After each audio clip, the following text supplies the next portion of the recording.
Hello students, welcome back to my YouTube channel RPS commerce पर आप सभी students का बहुत बहुत स्वागत है।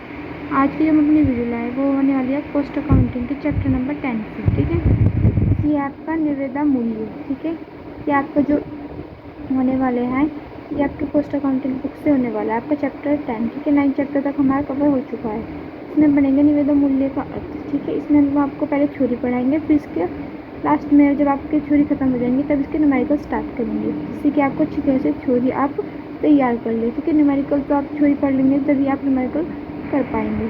जल्दी से हम अपनी वीडियो को स्टार्ट करते हैं। चैनल पर नए हैं तो चैनल को सब्सक्राइब जरूर कर ले, जिससे कि हमारी और वीडियो आपको मिल सके। ठीक है, ये हमारी जो वीडियो है वो हमारी निविदा मूल्य। ठीक है, तो निविदा मूल्य का अर्थ क्या होता है, ये क्या होता है निविदा मूल्य। इसमें पहले लेते हैं, जब कोई निर्माता, पूर्तिकर्ता अथवा ठेकेदार किसी कार्य को पूर्ण करने का मूल्य लिफाफे में मुहरबंद करके जरूरत वाले व्यक्ति अथवा संस्था को भेजता है तथा अपने द्वारा बताए गए मूल्य पर कार्य करने को पूर्ण तैयार भी रहता है, ऐसे मूल्य को निविदा मूल्य, टेंडर मूल्य कहते हैं। ठीक है, इनके ऐसे मूल्य को निविदा मूल्य और टेंडर मूल्य कहते हैं। ठीक है, इसमें क्या होता है कि सामान्यतः कार्य पूर्ण करने के बाद अथवा किसी उत्पादन को पूरा करने के बाद ही सही लागत की जानकारी होती है। ठीक है, किंतु कभी कभी उत्पादन में पूर्ण होने की अनुमान के आधार पर मूल्य स्पष्ट करना तथा किसी अन्य व्यक्ति को अथवा संस्था को उसी मूल्य पर वस्तु या सेवा की पूर्ति करना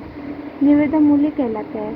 अनेक व्यक्ति निविदा मूल्य भेजते हैं, ठीक है, जो एक निश्चित दिन पर सभी के सामने खोले जाते हैं। ठीक है, इसका मूल्य सबसे कम और उचित होता है, उसी को कार्य का आदेश दे दिया जाता है। ये क्या होता है, एक संस्था दूसरी संस्था को भेजती है। ठीक है, निवेदन जिसमें उनके जो भी उनकी उत्पादन होता है उसका मूल्य होता है, तो ये एक दिन खोले जाता है। फिर जिसमें से सब अलग अलग जो कंपनी से आता है, जिसका मूल्य सबसे कम होता है, सबसे अच्छा उत्पादन होता है, उसी को चुन लिया जाता है। ठीक है, उसी को ऑर्डर दे दिया जाता है कि हाँ भाई हम आपसे ये चीज़ खरीदेंगे। ठीक है, फिर इसमें आता है निक मूल्य। निक मूल्य क्या होता है, जब कोई बड़ी मात्रा में माल क्रय करने हेतु पत्र भेजता है तथा माल का मूल्य ज्ञात करना चाहता है, इसके जवाब में जो विक्रेता द्वारा पत्र के माध्यम से बताया गया मूल्य निक मूल्य कहलाता है।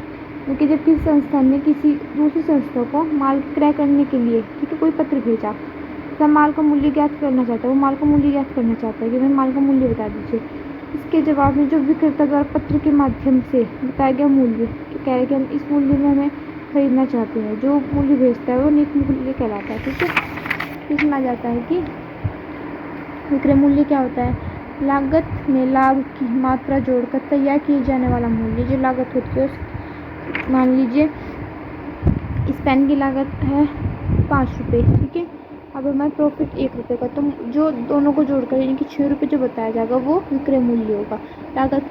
लागत में लाभ की मात्रा जोड़कर तैयार किए जाने वाला मूल्य विक्रय मूल्य कहलाता है। ठीक है, ज़्यादा निवेदन मूल्य तैयार करने के समय ध्यान रखने योग्य बातें, कौन कौन सी बातें में ध्यान रखनी चाहिए, तो वे हमारे यहाँ पे कि निविदा मूल्य तैयार करते समय निम्न बातों का ध्यान रखना चाहिए। कौन कौन सी इससे पहले पढ़ लेते हैं, तो वो कह रहा है कि उत्पादन की मात्रा। इसमें क्या होता है कि निविदा मूल्य तैयार करते समय उत्पादन की मात्रा का ध्यान रखना चाहिए, वही में उत्पादन करने लागत कम आती है तथा कम मात्रा में उत्पादन करने पर लागत अधिक आती है। इनकी बड़ी मात्रा में उत्पादन करेंगे तो लागत कम और छोटी मात्रा में उत्पादन करेंगे तो लागत ज़्यादा आती है। ठीक है, फिर प्रयोग में आने वाली सामग्री। निविदा मूल्य तैयार करते समय प्रयोग में आने वाली सामग्री का विशेष ध्यान रखना चाहिए कि सामग्री कितनी मात्रा में और कितनी गुणवत्ता वाले प्रयोग में लानी है। फिर आता है कि स्थिर लागतों का मूल्य। इसमें कहते हैं कि उत्पादन कार्य में स्थिर लागतें परिवर्तन नहीं होती, ठीक है, परिवर्तित नहीं होती। निविदा मूल्य तैयार करते समय स्थिर लागतों का मूल्य ध्यान रखना चाहिए, जिससे सही निविदा मूल्य तैयार हो सके। ठीक है, फिर वो कह रहा है कि परिवर्तनशील व्यय की मात्रा। इसमें क्या होता है कि परिवर्तनशील व्यय की ही उत्पादन में महत्वपूर्ण भूमिका होती है। परिवर्तनशील व्यय की मात्रा का निर्धारण करते हैं। ठीक है, हुए निविदा मूल्य ज्ञात करना चाहिए। फिर श्रम की कीमत। श्रम उत्पादन में सक्रिय भूमिका रखता है। ठीक है, श्रम तो जो होता है वो किसी भी उत्पादन में बहुत बड़ी भूमिका रखता है। श्रम की कीमत के आधार पर ही निविदा मूल्य तैयार करना चाहिए। फिर है कि सामग्री मूल्य में उतार चढ़ाव होता रहता है, क्योंकि सामग्री मूल्य उसमें रेट बढ़ भी सकते हैं, घट भी। निविदा मूल्य तैयार करते समय सामग्री के मूल्य में होने वाले उतार चढ़ाव का विशेष ध्यान रखना चाहिए, जिससे ना तो कम मूल्य हो और ना ही अधिक मूल्य। ठीक है, प्रति इकाई लागत मूल्य। निवेदन मूल्य तैयार करते समय प्रति इकाई लागत मूल्य जरूर ध्यान में रखना चाहिए, जिससे लाभ की मात्रा में आसानी से ज्ञात की जा सके। जिससे लाभ होगा तो तुरंत ज्ञात किया जा सके। या परिवर्तन की मांग पर लागत। जब कोई व्यक्ति अथवा संस्था माल में किसी भी प्रकार का परिवर्तन चाहती है तो परिवर्तन में आने वाली लागत का विशेष रूप से ध्यान रखना चाहिए। ठीक है। या जोखिम की मात्रा। निवेदन मूल्य तैयार करते समय माल की पूर्ति में जोखिम की मात्रा का भी विशेष ध्यान रखना चाहिए। ठीक है, पूरा ध्यान रखना चाहिए। जोखिम में मूल्य थोड़ा बढ़ाकर भेजे जाते हैं, जोखिम मूल्य थोड़ा बढ़ाकर भेजे जाते हैं, जिससे कोई हानि ना हो। ठीक है।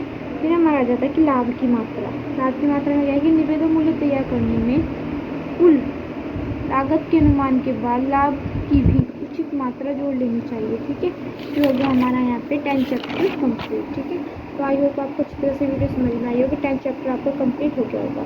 वीडियो अच्छी लगी तो वीडियो को लाइक शेयर कमेंट करना ना भूलो। जल्दी से हमारे चैनल को सब्सक्राइब भी कर दो।